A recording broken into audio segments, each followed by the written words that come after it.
Mike Webster snapped the ball to Terry Bradshaw through 4 Super Bowl victories. 12 years after retiring, he was dead, homeless, and suffering from devastating brain damage. His life became the first major clue that football was hiding something far more dangerous. By the time the 1990s hit, Mike Webster wasn't living like a Hall of Famer. He was living like a man on the run from his own head. He regularly slept in his dilapidated black Chevy pickup truck. And according to reporting from ESPN, Webster was homeless from 1993 to 1997, frequenting cheap hotels such as the Red Roof in Robinson, PA, during those 4 years. This was a man who'd anchored one of the greatest offensive lines in NFL history, now bouncing between a truck cab and a motel room with a name he could barely remember. After playing, Webster suffered amnesia, depression, and acute bone and muscle pain. Dementia developed. Homeless, he began living in the back of his pickup truck. The man they called Iron Mike, the guy who never missed a game, couldn't hold down a job, couldn't keep a marriage together, couldn't keep his own thoughts straight. His ex-wife Pam watched it happen in slow motion. In the years leading up to Webster's death, Pamela, who divorced him 6 months before he died, told Frontline's Jim Gilmore in 2013 that he developed anger and concentration issues and was constantly distracted. The PBS Frontline team later described how she watched her husband, Steelers legend Mike Webster, become confused, angry, and violent in the years after he retired from football. Pam ended up taking a job as a waitress just to keep the family afloat, and the marriage that survived 4 Super Bowl runs didn't survive retirement. Sleep became the enemy. Webster couldn't get his brain to shut off, so he was a fitful sleeper during his retirement years, and he stunned himself repeatedly with a black taser gun so he could get at least a few hours of sleep. Think about that for a second. A man who once controlled the line of scrimmage for the Pittsburgh Steelers was reduced to tasering his own body just to trick it into rest. The 2015 film Concussion recreated that exact scene, showing Webster complaining that he doesn't want to go to sleep, so he's seen tasing himself to stay awake, because staying awake, oddly, felt safer than whatever waited for him in his dreams. His body was failing right alongside his mind. Webster, who stood 6'2" and weighed 250 pounds during his heyday in the NFL, looked gaunt and frail years later. There were times he didn't eat for several days, and whenever he did, Pittsburgh Steelers employee Joe Gordon said Webster subsisted on potato chips and dry cereal. This wasn't a man who'd let himself go out of laziness. Something inside him was breaking down, piece by piece, and nobody around him, not doctors, not the NFL, not even Webster himself, could fully explain why. There were flashes of the old Webster people remembered. He'd show up at Steelers alumni events looking sharp, laughing, telling stories. Then weeks later, someone would get a call that he'd been found disoriented in a train station, or that he'd forgotten where he parked his own truck. His friends and former teammates tried to help. Some of them offered to pay for apartments. He wouldn't take them.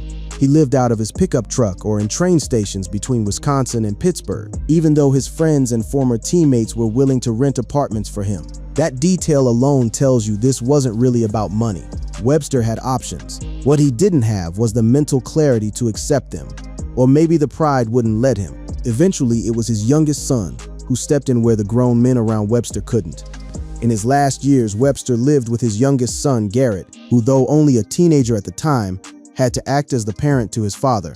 Picture that dynamic. A kid barely old enough to drive, managing medication schedules and grocery runs for a father who once anchored the line for 4 championship teams. Garrett Webster would later become one of the loudest voices pushing for the NFL to acknowledge what had happened to his dad. But in those years, he was just trying to keep his father alive day to day. By 1999, Webster's mental state had deteriorated to the point where he was being medicated just to function. Webster was prescribed Ritalin to control his mood swings. But in 1999, shortly after his regular doctor moved away, the athlete was arrested for forging Ritalin prescriptions. Here was a Hall of Fame football player, a man with a bust in Canton, standing in front of reporters. He gave an emotional news conference apologizing for any embarrassment and sadness he'd caused, and was sentenced to probation. It was humiliating, and it was public, and it was one more sign that something had gone seriously wrong inside Mike Webster's head, years before anyone had a name for what it was. That same year brought a small measure of relief. His lawyer, Robert Fitzsimmons, finally won Webster a $115,000 yearly payment from the NFL for a football-related disability. It wasn't nothing, but for a man who couldn't work, couldn't sleep, and couldn't remember his own routines half the time, it was barely enough to keep the walls from closing in.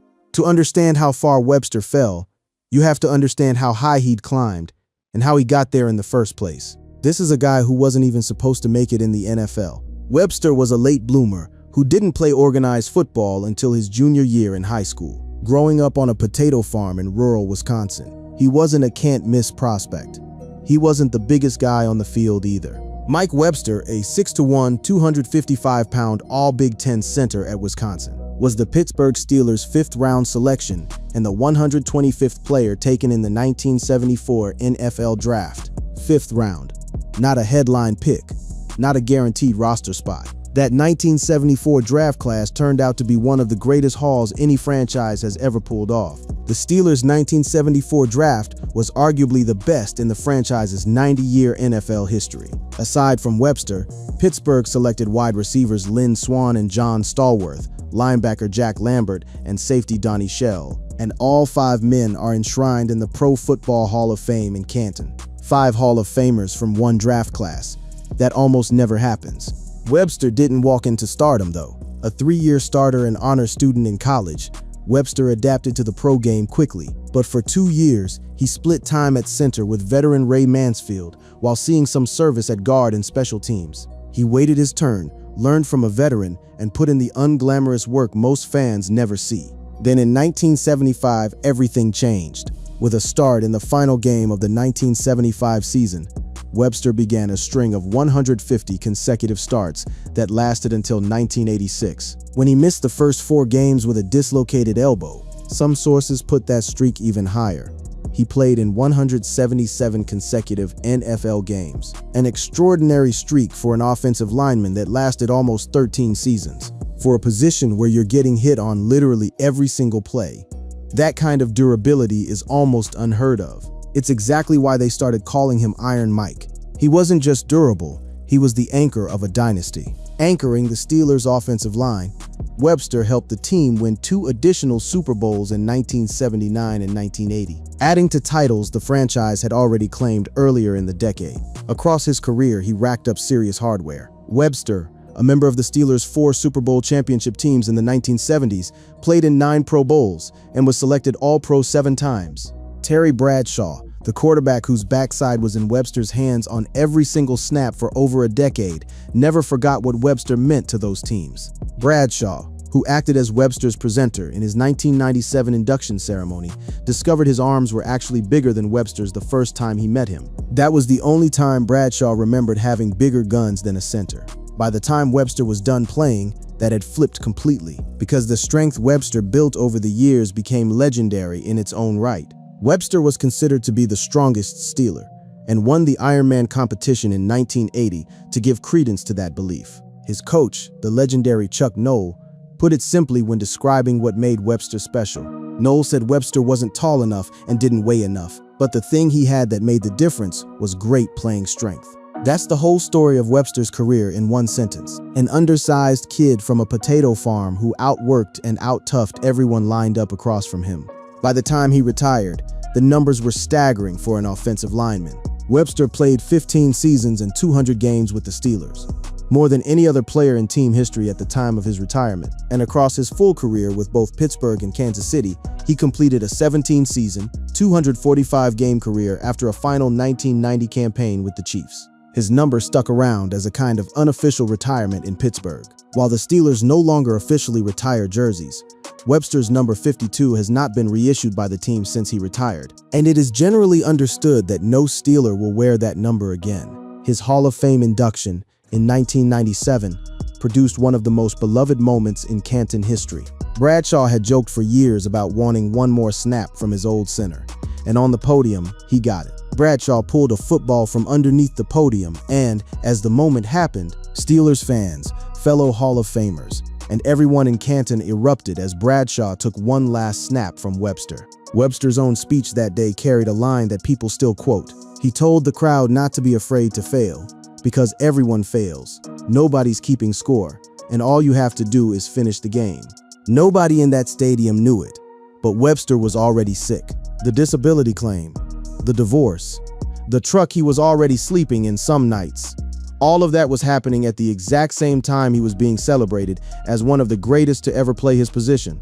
5 years after his induction, Webster died at the age of 50. The years between his retirement and his death weren't just about homelessness or memory loss in isolation. Webster's body and mind were failing on every front at once, and it's worth pulling apart exactly what was happening to him physically. Webster also experienced signs of dementia, ear-splitting headaches, back pain, and a painful right shoulder stemming from a torn rotator cuff. This was a man in constant, grinding physical pain layered on top of a mind that was slipping away from him.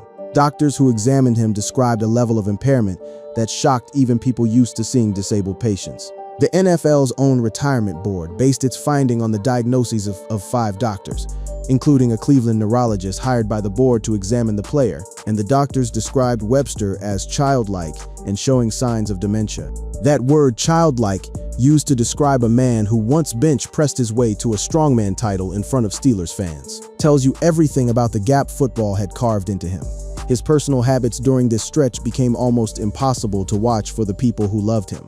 He'd forget conversations moments after having them. He'd disappear for days. He pulled out several of his own teeth because the pain was so constant, and then superglued them back into his gums rather than deal with a dentist. He pulled out his teeth and superglued them back together, a detail so strange it sounds invented, except it's documented across multiple accounts of his decline. And it was recreated on screen in Concussion.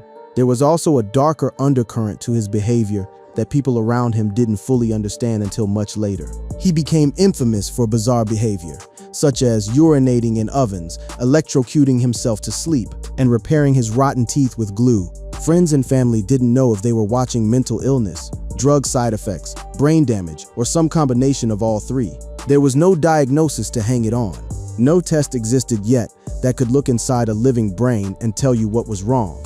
His financial life mirrored the collapse of everything else. Reports at the time described how Pittsburgh's hometown hero gave away or lost all of his money. He couldn't remember which, would often slip into a catatonic state, and eventually became homeless, living out the last years of his life in his truck. He wasn't reckless with money in the way athletes sometimes are portrayed to be.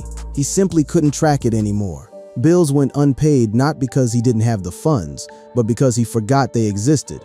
Doctors who worked directly with his legal team saw the pattern clearly, even without a name for the disease. A psychologist brought in by his attorney to evaluate him didn't hedge his conclusions. A psychologist, Fred J. Krieg, examined Webster and said there was no other explanation for Webster's deterioration. The repeated banging of his brain against his skull had damaged the brain's nerve cells. That evaluation became the backbone of the legal fight that followed, a fight that would eventually force the NFL itself to admit in writing what football had done to one of its most beloved former stars.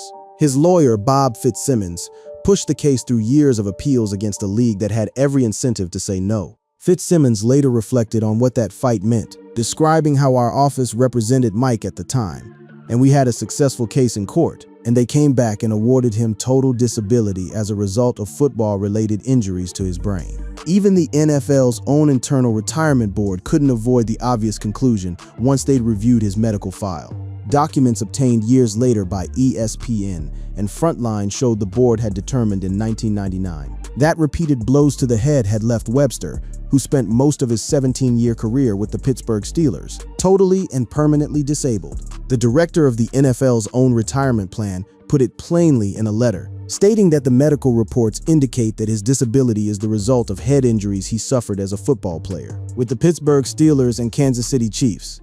That's the league itself in an internal document, connecting the dots between football and the collapse of Mike Webster's mind, years before anyone outside a courtroom would hear the term CTE.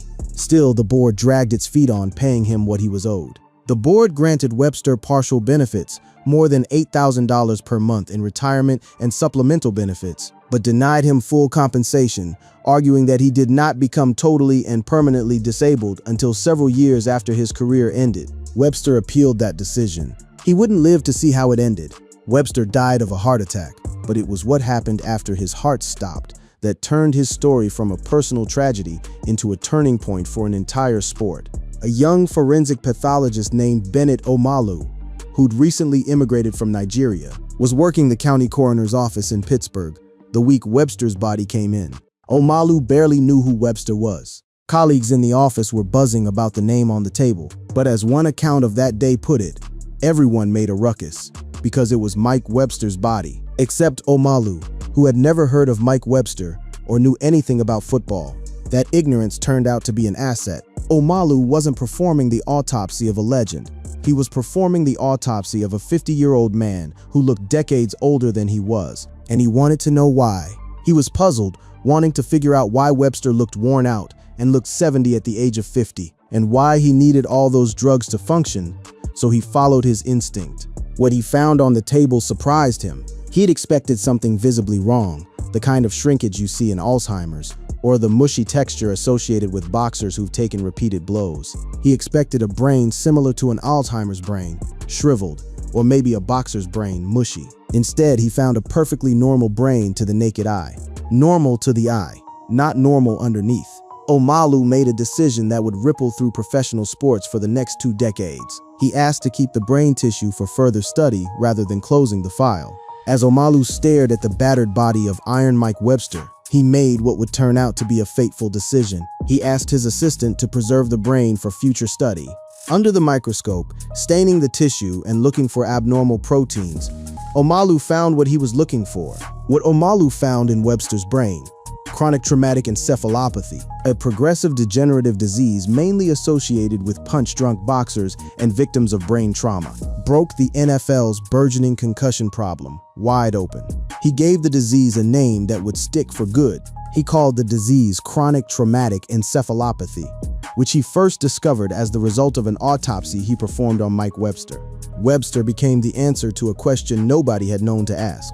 Webster became the first ex-NFL player diagnosed with CTE. Omalu didn't stop there. He kept digging into more former players, and within a handful of years, within 5 years of reporting on Webster's case, Dr. Omalu went on to identify CTE in 8 more deceased NFL players. The league didn't roll out a welcome mat for this discovery. Omalu's paper was met with open hostility from the sport whose biggest secret he'd just exposed. His findings were summarily dismissed and even ridiculed by his professional peers, the NFL, and the sports industry. And the NFL even made a concerted effort to retract Dr. Omalu's published papers. For years, the league publicly downplayed any connection between football and long-term brain damage, even as its own retirement board had privately reached the opposite conclusion in Webster's case years earlier. It took most of a decade for the dam to break. For years, the NFL ignored extensive medical evidence, until finally acknowledging in 2009 that repeated head injuries can cause brain damage. By then, Webster's case had already been cited in a federal courtroom, where the family's fight for his disability benefits produced one of the most stunning rulings in league history. On April 26, 2005, a federal judge ruled that the NFL benefits plan owed Webster's estate $1.18 million in benefits. And with the addition of interest and fees, that amount was estimated to exceed $1.6 million. The league tried to overturn it. The NFL appealed the ruling, but on December 13, 2006, the U.S. Court of Appeals for the Fourth Circuit affirmed the Baltimore federal judge's ruling that the league's retirement plan must pay benefits reserved for players whose disabilities began while they were still playing football. It was a landmark defeat for the league, and one they'd never suffered before or since on this exact issue. According to the NFL, this is the only disability lawsuit they have ever lost. Webster wasn't around to see it. He died 3 years before the case was finally settled, but his name and his brain tissue had already cracked open a fight the NFL couldn't walk back from. Webster's discovery didn't stay contained to one man's autopsy report. It became the seed of a legal and cultural reckoning that reshaped how football, at every level, thinks about the human head. Other former players and families followed the trail Webster's case had blazed, eventually building into a lawsuit involving thousands of men who'd given their bodies to the same sport. The lawsuit, filed in the U.S. District Court in the Eastern District of Pennsylvania, involved nearly 4,000 former players and alleged that the NFL for years denied the risks of long-term brain damage and propagated its own industry-funded and falsified research to support its position. That case eventually produced a settlement that dwarfed anything Webster's family had fought for. A judge considered whether a $765 million settlement was enough to resolve all claims against the NFL for players dealing with dementia and other serious cognitive conditions caused by concussions sustained during their pro careers. Bob Fitzsimmons, the lawyer who spent years fighting for Webster's benefits, didn't stop working on the issue once his client had passed. He co-founded a research institute dedicated to the exact disease that had killed the man he'd represented.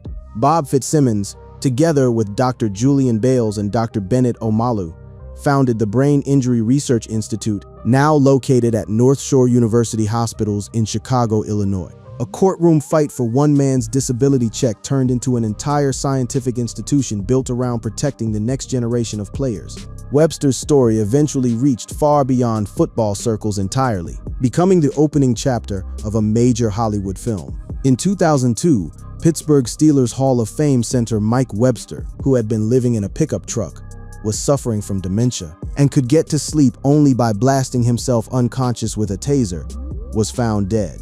The 2015 film Concussion opens on exactly that image, with actor David Morse playing Webster and Will Smith playing Omalu, dramatizing the discovery for audiences who'd never followed a single line of the court proceedings. Not everyone in the scientific community agrees on every detail of how Omalu framed his original findings. Some brain researchers have since questioned aspects of his early published imagery, but nobody in that community disputes the underlying reality of what happened to Webster's brain after years of football. CTE experts in interviews did not dispute football damaged Webster's brain. The debate that followed was over methodology and credit, not over whether the sport had taken something irreplaceable from him. Omalu himself, years removed from that first autopsy, has talked about what it meant to hold Webster's brain in his hands, versus holding the brains of the wealthy and famous people, whose bodies also crossed his table. He's put it simply, he's done autopsies on men and women worth hundreds of millions of dollars, and he's done an autopsy on a homeless man worth nothing, and on the table, once washed and cleaned up, you can't tell one from the other. Webster, in death, became proof that the sport didn't care how big your trophy case was. It came for the man who won 4 championships the exact same way it would come for anyone else who took the hits. Webster's youngest son, Garrett, who'd been the teenager managing his father's medication and grocery runs, grew into an adult who spent years pushing the NFL and the broader public to reckon with what had happened. He became one of the most visible faces connected to Webster's legacy, advocating for research and for the players who came after his father. The kid who once had to parent his own dad turned that experience into a public fight for other families facing the same nightmare. The Pro Football Hall of Fame never stripped Webster of anything. His bust still sits in Canton. His number still isn't worn in Pittsburgh. The Steelers still talk about him as the standard for the center position. And Bradshaw's famous line about wanting one more snap from him still gets replayed every time Webster's name comes up. None of the tragedy that consumed his last decade erased the 4 championships, or the streak of consecutive starts, or the honor of being drafted alongside 4 other future Hall of Famers. What changed is what people understand now when they hear his name. For decades, Iron Mike meant toughness, durability, a guy who never came off the field. After 2002, it also became shorthand for what that toughness cost him. The truck, the taser, the super-glued teeth, the son who had to grow up fast, the ex-wife who watched a strong man disappear in pieces. The disability money the NFL finally paid out went to his children, a small and permanent reminder of a fight that outlived the man who started it. Football changed because of what happened inside that autopsy room in 2002. Rules around hits to the head shifted. Equipment got redesigned. Youth leagues started teaching different tackling techniques. Players today talk openly about concussions in ways nobody would have dared to 20 years ago. And a good chunk of that shift in culture traces back to one pathologist deciding to keep a piece of tissue instead of closing the file on a man everybody else in the building already thought they understood. Mike Webster gave the sport 4 championships while he was alive. He gave it something else after he died. The first hard proof that the game could take a man's mind long before it ever took his life.